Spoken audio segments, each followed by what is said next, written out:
നമസ്കാരം. Truth vision ന്യൂസിലേക്ക് സ്വാഗതം. വൈക്കിൽ പൊലിക്കോട്ട് വാഹനാപകടം നടന്നു. ഇന്ന് രാവിലെയോടുകൂടിയാണ് അപകടം നടന്നത്.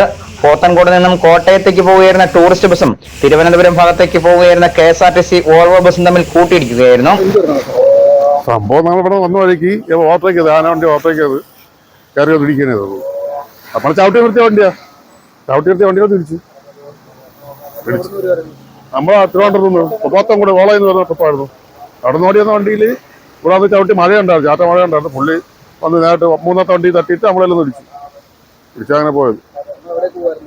നമ്മൾ കോട്ടയം പോകാൻ വേണ്ടിയോ, കോട്ടയത്ത് പോയിട്ട് വന്ന വഴി കയറി തിരിച്ച വണ്ടി ഇതങ്ങ് താഴെ പോയി. മറ്റേ ആന വണ്ടി അങ്ങോട്ട് ഇവിടെ ഇവിടെ നിൽക്കുകയാണ്. ഇപ്പൊ അവിടെ മാറ്റിയല്ല വണ്ടികൾ അല്ല വേറെ അത് ഓർമ്മയൊക്കെ തരുന്നത്. എന്റെ ഒരു മധു ഒരു ലോറിയെ ഓവർടേക്ക് ചെയ്യുന്നതിനിടയിൽ KSRTC ബസ് നിയന്ത്രണം വിട്ട് ബസ്സിൽ ഇടിക്കുകയായിരുന്നു എന്നാണ് പ്രാഥമികമായ വിവരം.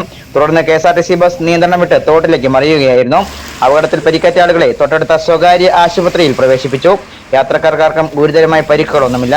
കൊട്ടാരക്കര പോലീസ് സ്ഥലത്തെത്തി നിയമ നടപടികൾ സ്വീകരിച്ചു. Truth vision news, Kozhikode.